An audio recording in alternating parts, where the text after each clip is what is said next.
Hello and welcome to another edition of the Ecommerce Odyssey podcast. I'm here with Lesley Hensell from Riverbend Consulting. Lesley, could you tell us a little bit about what you do? Yes, absolutely. And thank you so much for having me on. So Riverbend Consulting specializes in helping Amazon sellers with the problems that they have on the marketplace. Amazon is really aggressive towards sellers. And so we help them to solve problems like suspensions, or when their inventory is stranded, or when Amazon just won't reply when they need help, when a seller needs help with their account. Also, we help with some growth strategies as well, like editorial recommendations, videos, and other things that'll get your listings noticed on the platform. Excellent, because I know from experience that there are lots of problems on the Amazon platform. So I expect you're very, very busy. So these days when Amazon's getting more and more crowded, I mean, you go onto it, there's just any amount of everything on it. What are you seeing the most successful sellers are doing? How are people winning in this crowded marketplace? Well, the easiest and most straightforward strategy is to really maximize the quality of your listings. And I know that sounds really trite, and people have been saying it for years, but if you really go out there and spend some time in the catalog, you'll see that there are so many listings that are poor quality. Amazon is really doubling down on listing quality score. They're rejiggering their own algorithm all the time, and they are very focused right now on boosting the results for listings that have better quality, including video. Video is tremendously huge on the platform, and there's a lot of favored search results, especially on mobile, for listings that have video attached to them. So the sellers that we're seeing do really well are spending a lot of time with listing optimization, keyword optimization, and then making sure that they have lifestyle photos. They have optimized copy. They've done all of the things they can do to make their listing pop up in search faster, and also to then recreate that result with paid. So you really do have to invest in paid media on Amazon now. You have to do pay-per-click advertising. Mm-hmm. You can also do video ads. For a long time, people didn't want to invest that money, and there were workarounds.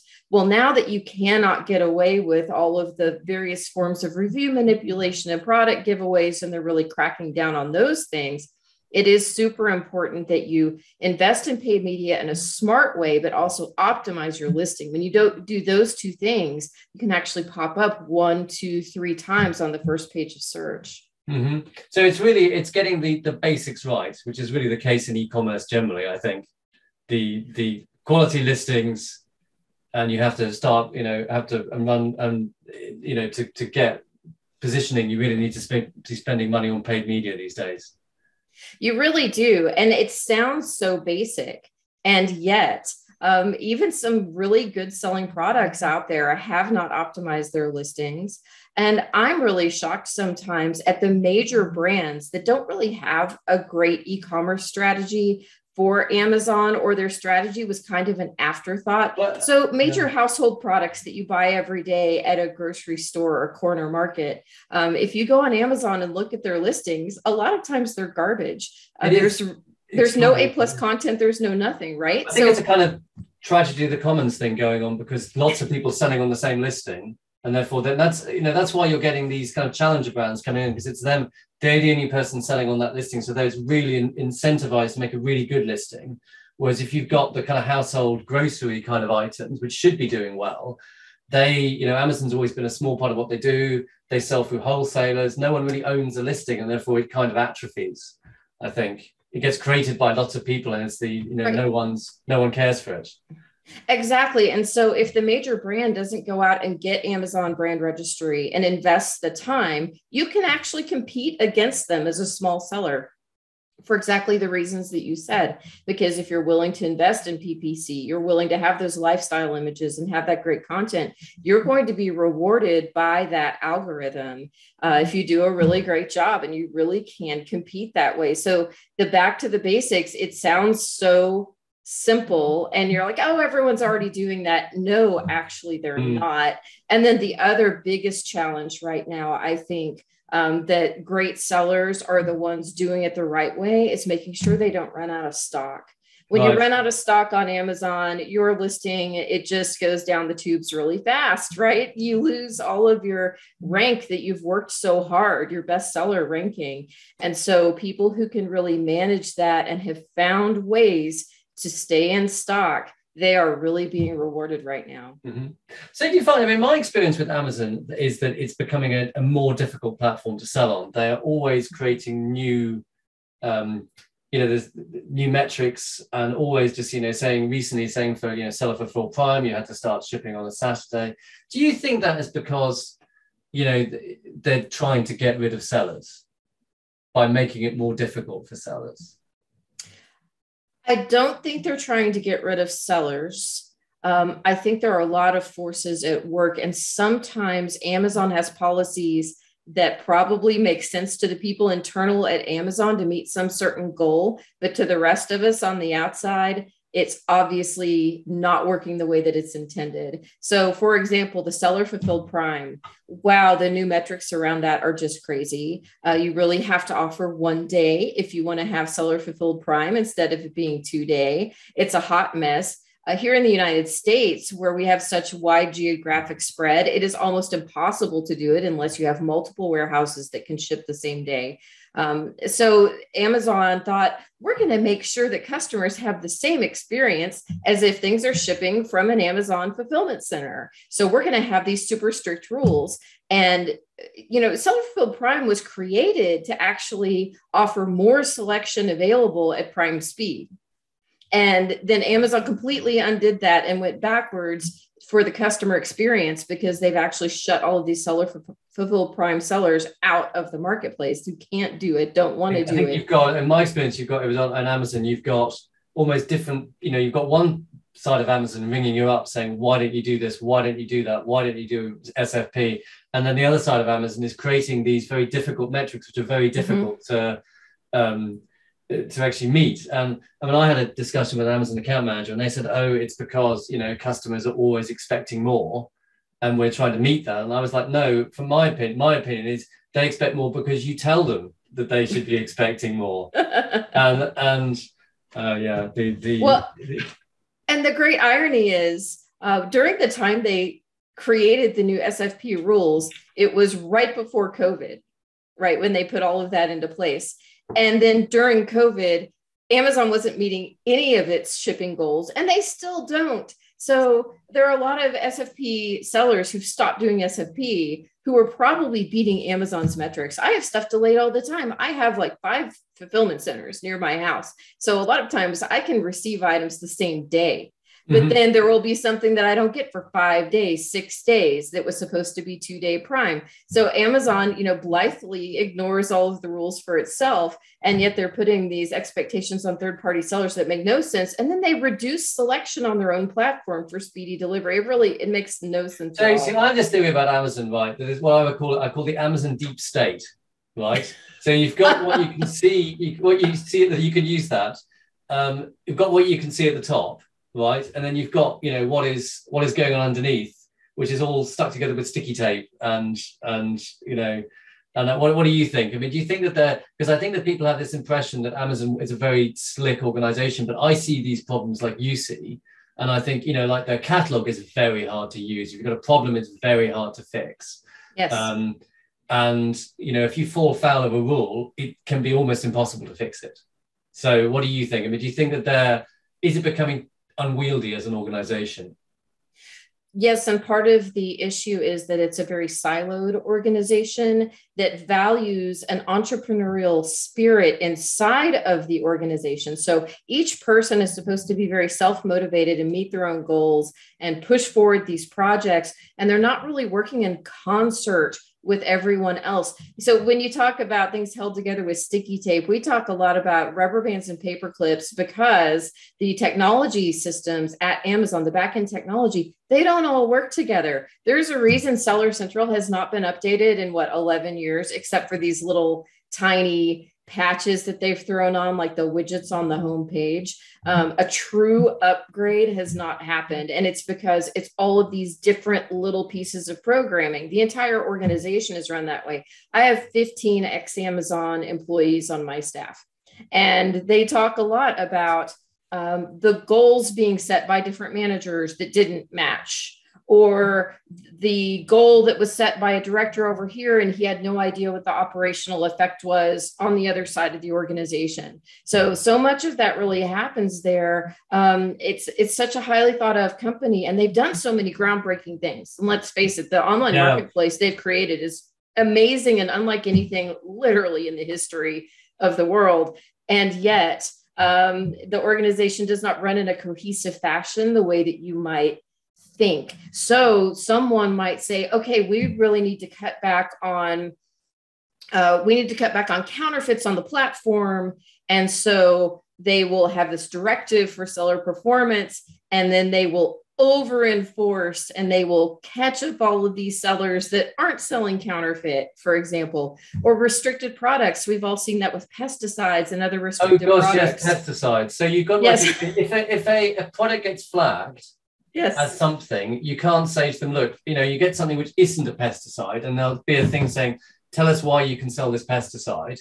And you can't just write to them and say, look, it isn't a pesticide. Look, it's a t-shirt. It's a t-shirt, whatever. But it's things like that. And they'll write back and say, well, look, it's a pesticide. It isn't a pesticide. I don't know. In the UK, we have this like a comedy called Little Britain. And there's a character in that who goes, computer says no when people ask him a question. And it really is like that with Amazon, that you cannot talk to anyone, and the support will only answer that you'll ask them a question and they'll answer the question they know the answer to, and not the one you asked. Yes. That is I'm it's enjoying so true. Discussing Amazon here. Well, and I can actually explain the restricted products torture to you. So restricted products, pesticides, and when you get fake flags for adult products and you get fake flags for ingredients in a supplement and they're wrong, the people inside of Amazon have been told, and this is real, they have been told that their technology is almost infallible. It's 99.5%. It's really great.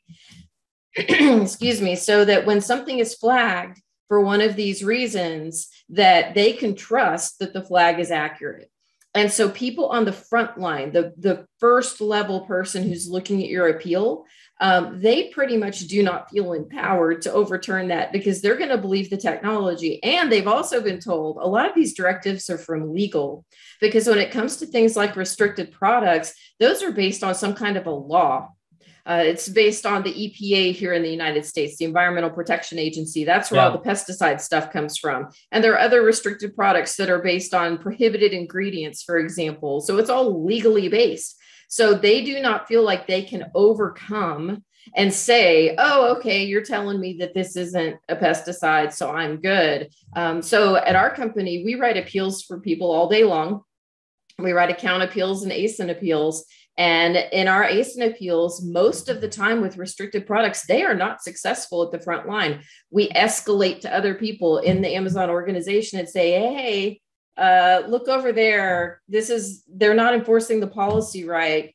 Help me out. And that's how we get it solved. So, I mean, because it's interesting with restricted, with accounts being blocked.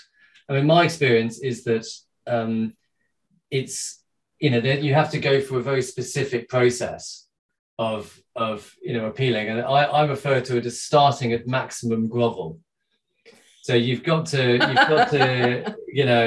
matter they just expect you to go through a process of basically saying, just completely prostrating yourself in front of Amazon and saying, oh, most powerful Amazon, we're really just so completely sorry.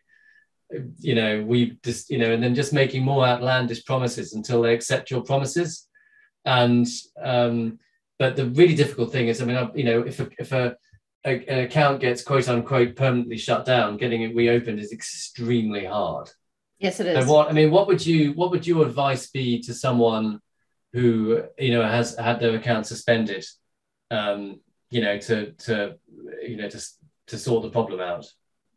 So the very important thing, what you want to avoid at all costs, is to get that we may not respond to further appeals or email. That message is when it goes from difficult to really difficult, next to right? impossible. Yes. So if and when you get the, hey, your account is suspended, or you're going to be suspended in 72 hours, give us an appeal.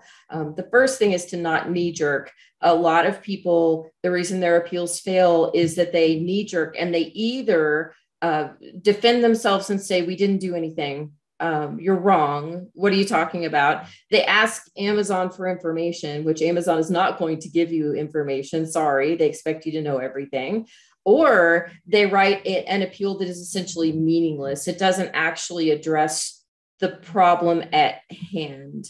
So groveling, while it has its place, because you do have to take responsibility, you really have to show them that you know what they are talking about.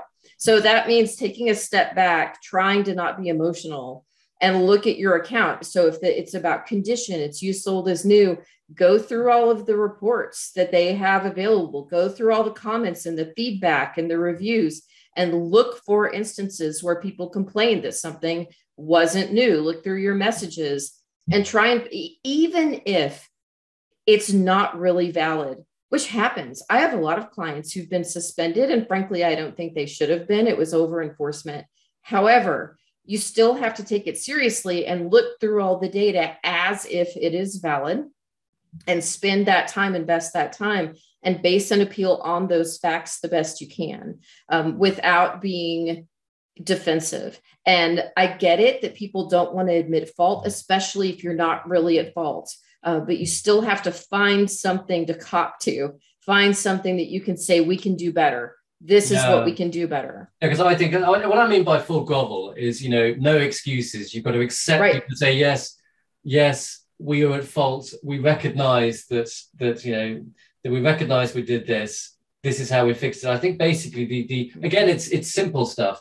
You have to do exactly what they ask, and you have to do it within the criteria that they set, and say, okay, and then just they'll come back to you and say, give us more detail. And you might just think, what always goes through my head is, come on, I can't give you any more detail. But you just have to dig deeper and find some more detail, and just think, how can I, because they're always just, it's a box ticking exercise, isn't it? And then you've just got to know what the boxes they want ticked. And I think this is why, because I think a lot of people aren't particularly good at writing. And also, as you say, if they haven't seen one of these problems before, they get all kind of worked up about it. And it's just a question of, just doing it in a methodical way, I think. Anyway, that's mine. Yes. And God forbid you blame Amazon. Don't do that, even if it's their fault.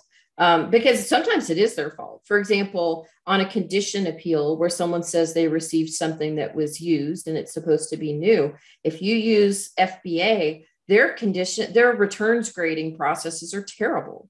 They're absolutely horrid. And so they will accept things back from consumers that should be thrown in the garbage, and they will put it back in sellable and then resell it. And that's what the consumer got. And that is not your fault, but you have to find a way to say how you're going to improve. And it behooves you to do so, because if you can find workarounds to the ways Amazon is hurting your account, you're only going to improve your profitability and your operations and the money you put in your pocket every day.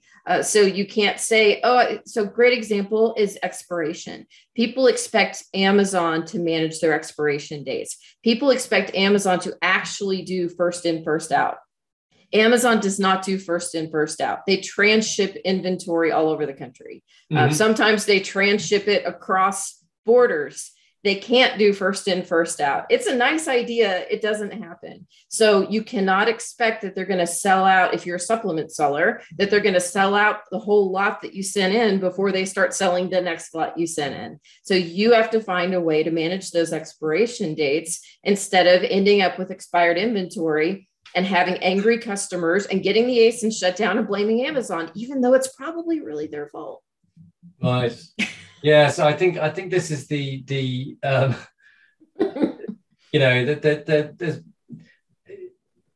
this is an example, I think, of Amazon just becoming more and more difficult to deal with, and expecting, I found that with SFP, for example, that they give themselves the right to do whatever they like, and it's never their fault. and they never deliver anything late. And, as a seller, you have to kind of, and they'll just refund the customer under all circumstances. And I think it's very easy to be the world's most customer-centric company if you just give customers back their money all the time, which is very easy for Amazon because it isn't their money. I think, I don't know. I'm despite spending a lot of my time on Amazon, I'm actually in some ways not a particularly big fan of it.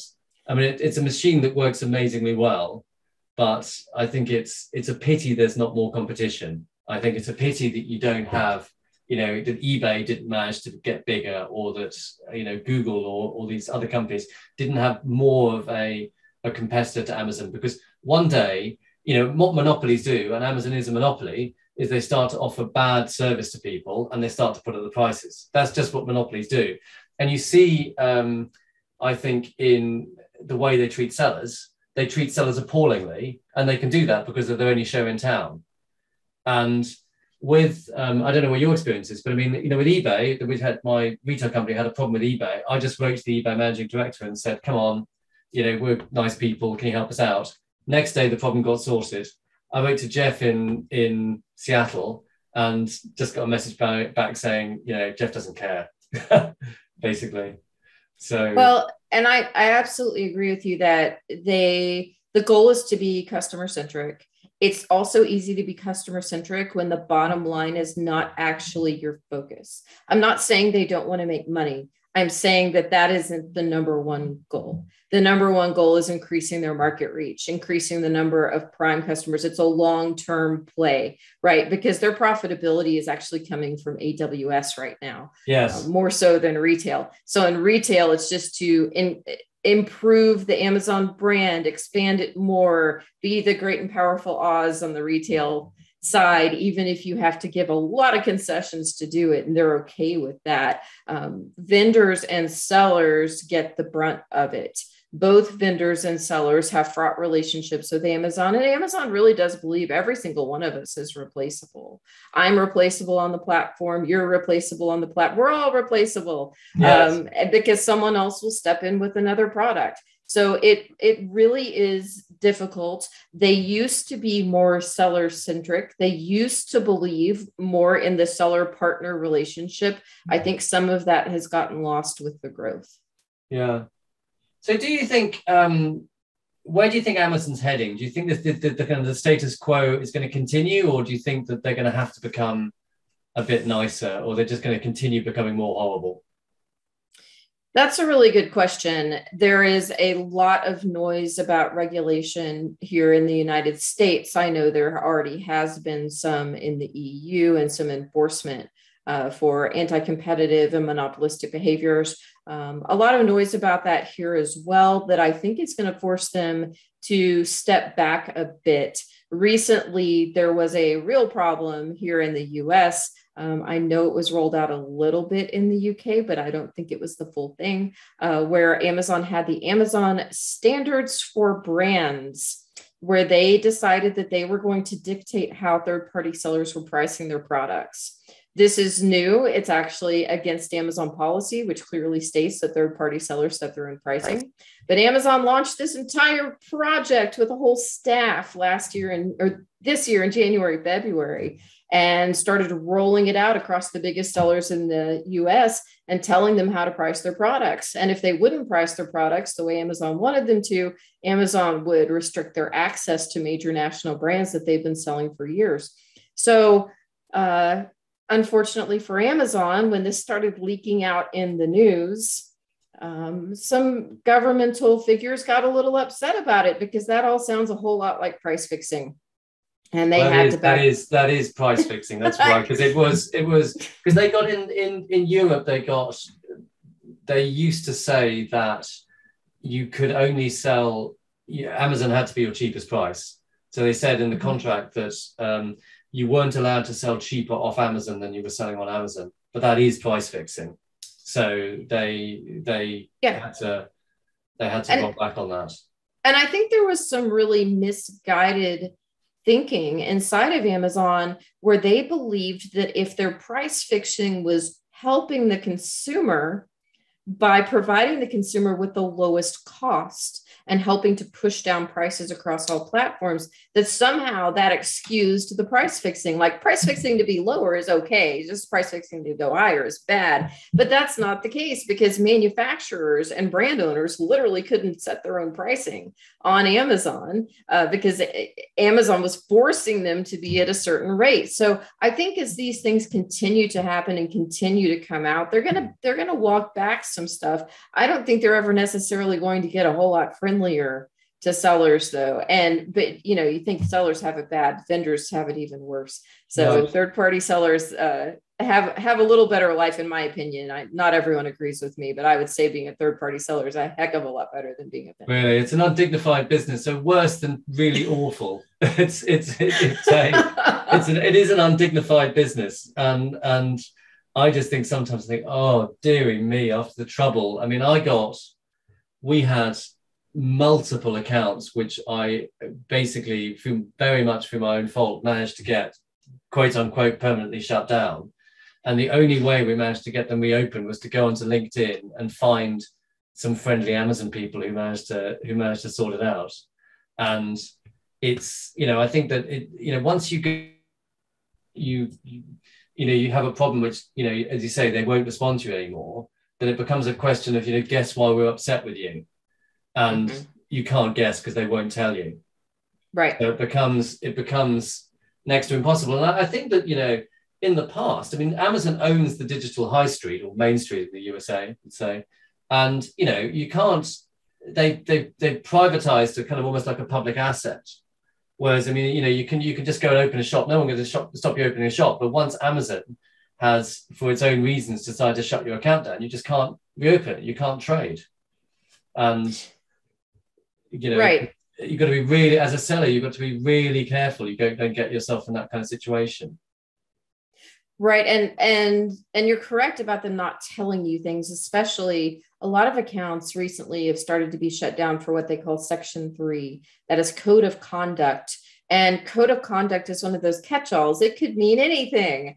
They do have a list of things that are code of conduct violations: treating customers fairly, treating other sellers fairly, being honest, yada, yada. But it really comes down to, it can mean anything. So when we have a client come in the door with code of conduct, frequently they have no idea what they did. And one of our consultants will spend an hour on the phone with them, going through a list of questions we have that is every possible thing that we know of that can get you shut down for code of conduct. So we're asking them every single question. Did you do this? Did you do that? Did you do this? Did you?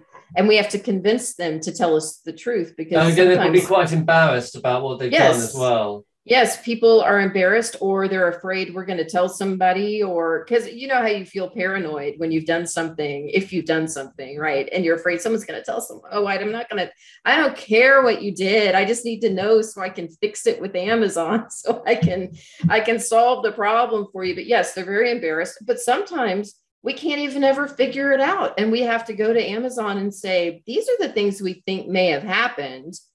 And then sometimes if you give them enough information, they'll come back and say, actually, it's just this one. It was just this one. Give us more detail about that. But the positive here in the US, though, is that we are seeing more competition to Amazon with major investments by major retailers like Target and Walmart, who are pouring lots of money into their platforms. Now, are they doing a great job? Are they getting the penetration yet? The sellers I talk to tell me that they actually tend to get more sales from Target than Walmart, which surprises me, because Walmart is so much bigger and has put more investment dollars in. But regardless, there are some options that are improving, but I think Amazon is still going to have a lot of the power for a long, long time. Yeah, that is unfortunately the case. So do you see, I mean, with, because Amazon say, they've got like a Chinese wall between their kind of the retail side and the kind of seller side. Do you think that that's true, or do you think that they use their proprietary information to kind of undercut people?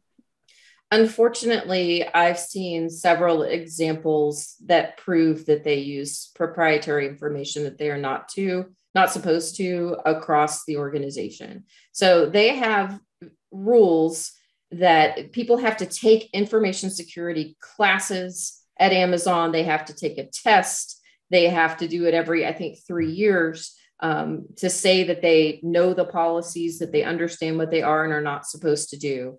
And one of those things is that individual seller data is never supposed to be shared. Only aggregate data can be shared. So aggregate data on a brand or a category can be shared, aggregate third-party seller data, but an individual seller's data is not supposed to be shared. Well, it does happen. We've seen it happen internally. We can tell by the communications from Amazon. You can connect the dots.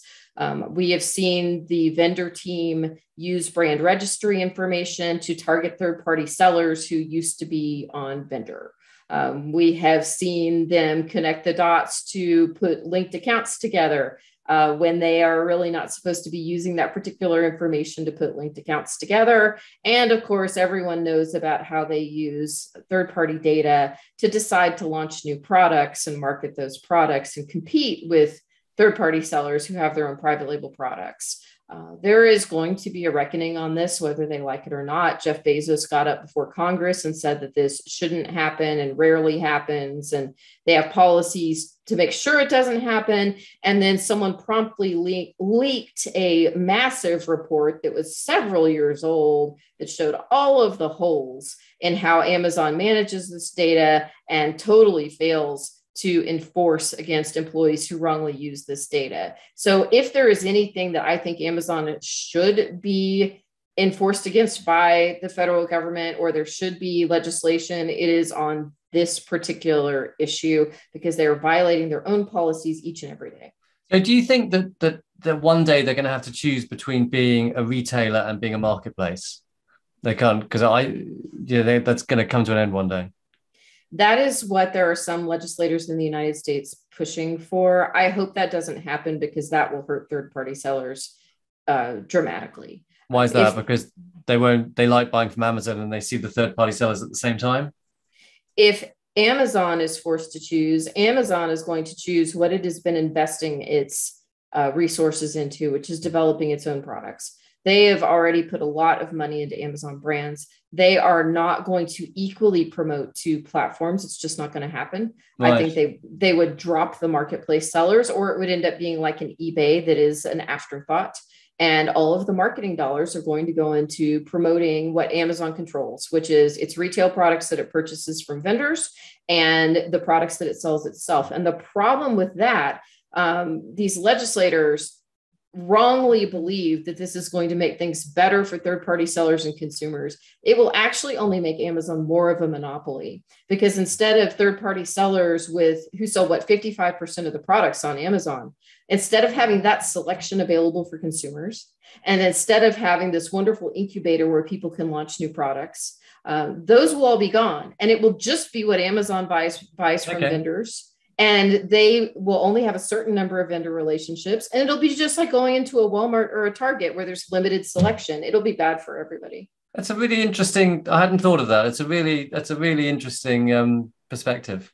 So tell me what are the top, obviously you get to see a lot of sellers that are having problems, right? What are the top mistakes that people make that you see? So right now, Amazon is enforcing really hard on anything they see as review manipulation or platform manipulation. And people are continuing to use the same strategies they had for years, where they're using a Facebook group to get reviews, or they're paying someone to get reviews, or they're putting the cards into products saying, hey, get a free product if you give me a positive review. I get it. How do they know that? Or how do they find that out? So on the electronic data side, AWS serves the National Security Agency here in the United States, which they're the people who collect all the cell phone metadata to hunt down terrorists. So if people think that Amazon can't figure out that you have your neighbor Fred writing reviews for you, I've got a bridge to sell you out in the desert. They know. They have amazing, amazing data systems, and they will use all the public data available to link you and your reviews to your friends and neighbors who've done reviews for products. They also have reciprocal relationships with social media companies.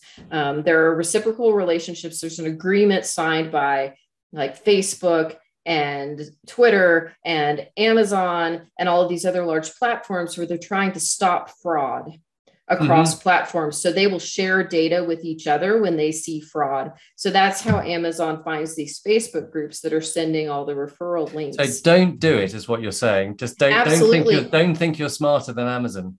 And now they've instituted bin checks. So they're actually in the fulfillment center going in and opening up products and looking for these cards that offer free things, which they had not done until this year. And if they catch you, they will make you remove all that inventory and pull all the cards out and send it back in. And you do not want to do that. So that's a big one. And then the second thing we're seeing a lot of that makes me very sad is that people get frustrated with Amazon, so they forge documents. So Amazon rejects an invoice over and over. They ask for an LOA and you don't have it. There's LOA. Sorry, what's that? A letter of authorization. Oh, right. Okay. Yeah. Sorry. They ask for any kind of document, like even if you're asking for reimbursement on a shipment that they lost at the warehouse and someone doesn't have a bill of lading, and so they fake one. Amazon detects that. They have security that detects it. They have, machines that can detect it. And then a lot of times, clients send me the invoices that they faked and sent to Amazon, and I can spot it. My ex-Amazon investigators on my team, we can find it. If we can find it, Amazon's going to find it too. And you're much better off trying to solve the problem, explaining why you don't have the invoice, going back to your manufacturer, going back to your supplier, asking for a new one, showing additional evidence like a stamped letter from your bank, showing where you paid the invoice to prove it's real. All of that effort, yes, it's a lot of effort, but it's better to go down that road than send in forged documents, because that's a suspension you do not want to have. Right. Okay. So again, don't basically just stick to the rules under all circumstances. Okay. This has been very interesting. I've just got one last question for you. What has inspired you recently? What has inspired me? What interesting thing? Can be anything.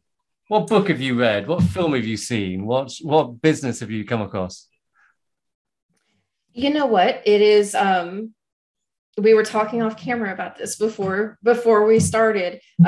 Some of you may have seen some major disasters here in the United States with some tornadoes ripping through the heartland. And it has been very inspiring to see my friends, my neighbors, people that I know who are donating money and clothes and gift cards. There have been some wonderful stories about people who have driven from states away and taken a barbecue grill and just cooked food in the middle of a town that was devastated so people would have something to eat. The people who are cleaning up that damage are not all government workers. It is volunteers who are going and cutting up trees with chainsaws and throwing them in the back of their truck and taking it to the dump. It's amazing to see thousands of people take off work around the holidays when you're supposed to be with your family and leave and go help strangers. It's fantastic.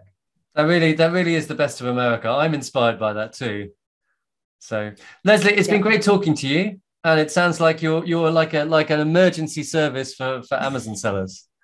We absolutely are. We catch you at your worst time and then try and make it better. Excellent, great. It's been lovely speaking to you. Thanks very much. Good luck.